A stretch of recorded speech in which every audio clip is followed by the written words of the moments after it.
अस्सलामुअलैकुम, welcome back. अगर आप भी बार बार प्रॉप फर्म के चैलेंजेस फेल कर रहे हैं या फिर आप बिल्कुल न्यू हैं और शुरू कर रहे हैं प्रॉप के चैलेंजेस और आपको समझ नहीं आ रहा कि आपने कैसे पास करना है, तो ये वीडियो आपने एंड तक देखनी है। इसमें मैं आपको सारे रूल्स और उसके बाद बताऊंगा कि कैसे आप प्रॉप फर्म के चैलेंजेस पास करते हैं 2025 में। सबसे पहले मेरा नाम वकास है और आप मुझे जानते होंगे प्रॉप फर्म ट्रेडिंग के रिलेटेड और बहुत सारे ट्रेडर्स को एक्सपोज करने के रिलेटेड मेरा ये काम है कि मैं ट्रेडर्स को एक्सपोज करता रहता हूँ, मतलब ट्रेडर्स नहीं, गैमलर्स को एक्सपोज करता रहता हूँ। एंड अल्हम्दुलिल्लाह जितने मेरे पे आउट्स हैं वो सारे के सारे रिजल्ट्स आपके सामने। अब हम आगे चलते हैं, फर्दर प्रोसीड करते हैं कि प्रॉप होती क्या है। प्रॉप का एक अकाउंट होता है, फंडेड अकाउंट जिसको कहते हैं। उस अकाउंट में आपको फेज़ 1 में टारगेट मिलता है 10% और फेज़ 2 में मिलता है 5%। अब फेज़ 1 का टारगेट को हम ज़रा पहले डिटेल में समझते हैं और फिर उसके बाद पासिंग की तरफ जाएंगे। फेज़ 1 का जो टारगेट होता है लेट्स सपोज 10%। अब अगर आप हमारी रिकमेंडेड प्रॉप की तरफ जाएंगे फंडेड नेक्स्ट, तो उसमें जो फेज़ 1 का टारगेट है वो 8% है। मतलब मैटर नहीं करता वैसे कि 8 या 10%, लाइक कि अगर FTMO का टारगेट 10% है तो इसका जो है फंडेड नेक्स्ट का 8%। अगर एग्जांपल के तौर पे आपका अकाउंट 8% ग्रो हो गया है तो 8 से 10% जाने में कोई इतना फासला नहीं होता, तो टेक्निकली दोनों को सेम ही होता है, कोई इतना बड़ा फ़र्क नहीं है। लेकिन क्योंकि 8% है तो हम 8% के ऊपर बात करते हैं, बल्कि हम 10% के ऊपर बात करते हैं। आप 8% को खुद से ही समझ जाइएगा। अब 10% जो टारगेट है उसका मतलब क्या है? उसका मतलब ये है कि आपने 10% अकाउंट में गेन करना है। मतलब कि एग्जांपल के तौर पे आपके पास अकाउंट है $1,00,000 का, तो उसमें आपने $10,000 का प्रॉफिट टारगेट हिट करना है। और उसमें दो चीज़ें नहीं होनी चाहिए, एक ओवरऑल जो ड्रॉडाउन का रिस्क होता है वो भी 10% होता है, मतलब $10,000 का जो है आपके पास रिस्क होता है। उसके बाद जो है आपका जो डेली ड्रॉडाउन होता है वो 5% होता है, मतलब एक दिन के अंदर आप 5% से ज़्यादा लॉस नहीं कर सकते। तो आपने ये दो रूल्स को मद्देनज़र रखना है, एक डेली ड्रॉडाउन हिट नहीं करवाना, दूसरा ओवरऑल ड्रॉडाउन हिट नहीं करवाना, और आपने टारगेट को मीट करना है। मतलब कि $10,000 बनाने हैं एक अकाउंट के ऊपर। जब आपने $10,000 बना लिए तो आपका अकाउंट पहला पास हो जाता है, मतलब फेज़ 1। उसके बाद आपको फेज़ 2 मिलता है और उसमें भी सारी चीज़ें सेम होती है, बस जो टारगेट पहले 10% था वो 5% पे आ जाता है। तो ये सिंपल जो है प्रॉप के रूल्स होते हैं। अब हम आगे चलते हैं और समझते हैं कि फेज़ 1 का टारगेट जो है उसके पीछे टेक्निक क्या है। देखिए, फेज़ 1 का जो अकाउंट होता है ना, उसमें 10% आपने गेन करना होता है और 10% ही आपके पास DD होता है। इसका मतलब ये है कि आपने 100% गेन करना है। तो कोई इतना आसान काम नहीं है जो आपको लगता है कि इतना आसान काम है, क्योंकि आप देखें $500 दे के आपको एट दी एंड $10,000 मिल रहे हैं। जैसे कि मैं सिंपल इसको DD पे लेके आता हूँ, $10,000 आपको मिल जाते हैं। आपने एक $500 पे किए $1,00,000 के अकाउंट के लिए, उसके बाद जब आपने दोनों फेजेस पास कर लिए तो आपको $10,000 मिलते हैं। तो कोई इतनी आसानी से नहीं देगा ना, तो आपको कुछ ना कुछ एफर्ट करनी पड़ेगी। तो एफर्ट यही है कि आपने $10,000 के अकाउंट में $10,000 गेन करना है। लेकिन ये जितना मुश्किल लगता है इतना मुश्किल है नहीं, वो मैं आपको समझाता हूँ कैसे। क्योंकि जैसे जैसे आप प्रॉफिट करते जाते हैं ना उतना ही ईजी हो जाता है। अब ये ईजी कैसे होता है वो मैं आपको समझाता हूँ। देखिए, एग्जाम्पल के तौर पर मेरे पास $10,000 का अकाउंट है, तो आपने एक टेक्निक यूज़ करनी है स्टार्ट में। वो ये है कि आपने छोटा रिस्क लेना है। छोटा रिस्क से मुराद ये है कि आपके पास आपने समझना है $1,00,000 का अकाउंट है। अगर आप उसको $10,000 की तरह ट्रीट करेंगे तो बहुत मुश्किल है कि वो अकाउंट पास हो, या फिर पास होगा तो वो 3 से 4 महीने या 6 महीने लग जाएंगे। तो आपने उसको किस तरह से ट्रीट करना है कि वो $1,00,000 का अकाउंट है, तो आपने रिस्क जो है $1,00,000 के हिसाब से लेना है। लेकिन इतना रिस्क लेना है $1,00,000 के हिसाब से ताकि वो मैच कर जाए $10,000 के साथ भी। मतलब कि कोई $10,000 के अकाउंट में भी आप ट्रेड ले रहे हो तो कोई ओवर रिस्किंग ना हो जाए। जैसे कि एग्जाम्पल के तौर पर आप क्या कर सकते हैं, आप $1,00,000 का 0.3% या 0.4% रिस्क ले सकते हैं। 0.3% पहले स्टार्ट में अच्छा रहेगा। वो कैसे? वो ऐसे कि आपने $300 पर ट्रेड रिस्क लेना है। 0.3% $1,00,000 का बनता है $300। तो $300 आपने पर ट्रेड रिस्क लिया। अगर आपने इस तरह से $1,500 कमा लिए तो अपना रिस्क बढ़ा लें, $500 पे ले जाएं। उसके बाद अगर आपने $3-4,000 का हिट कर दिया तो आप वहीं पे रिस्क अपना बढ़ा दें। जैसे जैसे आपके अकाउंट में जो है वो गेन होता जाएगा, प्रॉफिट होता जाएगा, वैसे वैसे ही आप टारगेट के करीब होते जाएंगे और उतना ही आसान आपके लिए ट्रेडिंग हो जाएगी। उतनी परसेंटेजेस में आपका टारगेट गिरता जाएगा। तो बस ये आपने समझना है, बस कंसिस्टेंट होकर इसके ऊपर ट्रेड करना है, दैट्स इट। तो मैंने जो चीज़ एक आपको बताई थी कि पीछे वजह क्या होती है कि इतना मुश्किल होता है प्रॉप का अकाउंट पास करना, वो ये कि आपने 100% गेन करना होता है एक अकाउंट में, ठीक है। अब उसको मैंने आसान करके आपको बता दिया कि आप छोटे से स्टार्ट करके आगे लेके जा सकते हैं। अगर आपके पास पैसे ज़्यादा हैं, आप 7-8 अकाउंट अफोर्ड कर सकते हैं लेट्स सपोज, तो फिर आप रिस्क ले लें। पर ट्रेड भी 1% या 2% या 3% भी आप ले सकते हैं अगर आपके पास पीछे बैकअप में है, तो 3% लेंगे। ये नहीं कि एक अकाउंट उड़ा तो फिर आपने वो 3% से कम आके 1% पे लेंगे, नहीं, फिर आपने 3% ही लेना है। एक अकाउंट उड़ा, फिर दूसरे पे, फिर उसके बाद तीसरे पे, इसी तरह से आपने 3% पे ही अपना रिस्क रखना है। अच्छा, अब हमने टेक्निक्स को समझ ली, अब हम समझते हैं कि हमने जो है अकाउंट पास कैसे करना है।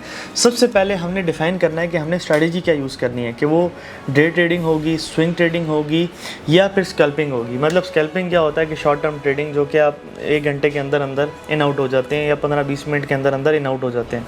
उसके बाद डे ट्रेडिंग होती है, 3 से 4 घंटे आपकी ट्रेड चलती है, स्विंग ट्रेड या फिर पोजीशन ट्रेडिंग। मैं ये रिकमेंड करूँगा कि आप इसके ऊपर डे ट्रेडिंग करें, वो आपके लिए बेहतर रहेगी। अगर आप पोजीशन ट्रेडिंग की तरफ जाते हैं तो वो अकाउंट पास करना थोड़ा सा लंबा हो जाता है, मतलब थोड़ा टाइम ज़्यादा लगता है, ठीक है। तो position trading I think so के is not effective in passing profit challenges, but it is what it is. Position trading से भी अकाउंट पास होते हैं। पोजीशन ट्रेडिंग अब लॉन्ग टर्म ट्रेडिंग होती है, उससे भी मैंने भी अकाउंट पास किए हैं कि आपने 200 पिप 300 पिप का टारगेट रख के, जैसे कि मेरे एक वो अकाउंट था सिल्वर वाला, सिल्वर जिसकी ट्रेड चल रही थी, मेरी कोई 10 दिन चली थी और उससे अल्हम्दुलिल्लाह वो अकाउंट पास हो गया था।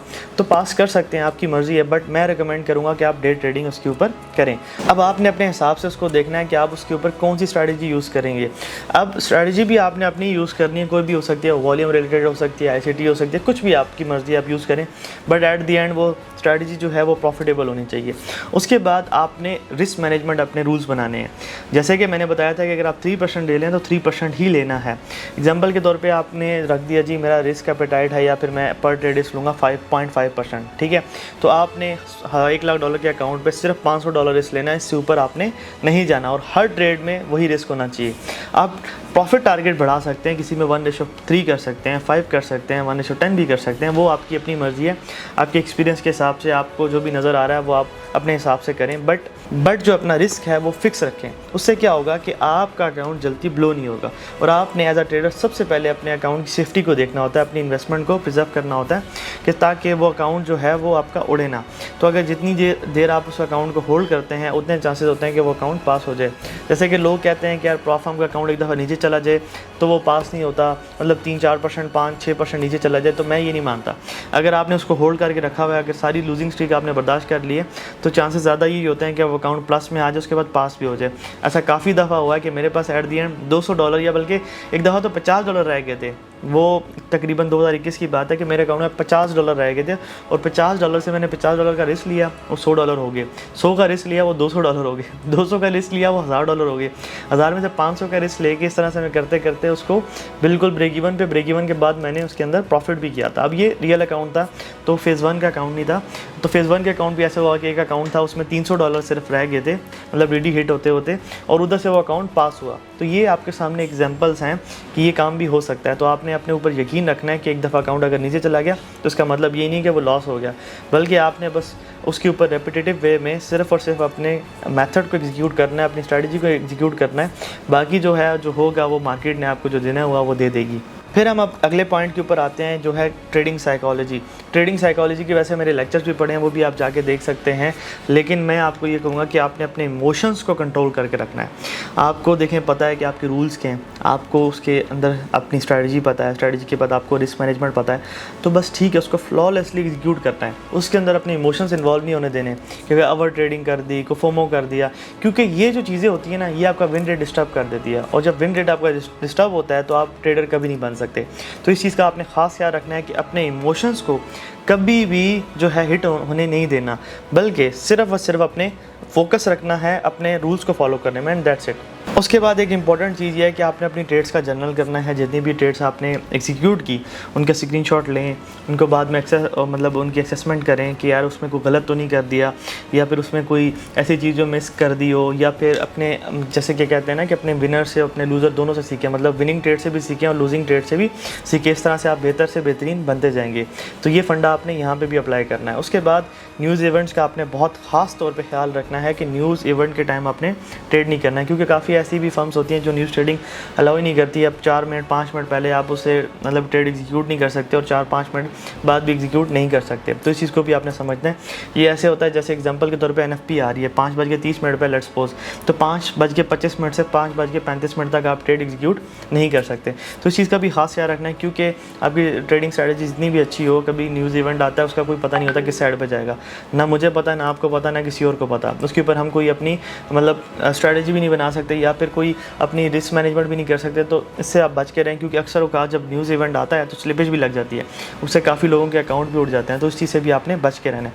बाकी जो डिफरेंट टाइप्स ऑफ इमोशंस होते हैं या फिर जो मिस्टेक्स होती हैं उनसे बचना है, छोटी छोटी, जैसे कि ओवर रिस्किंग होगी, ठीक है।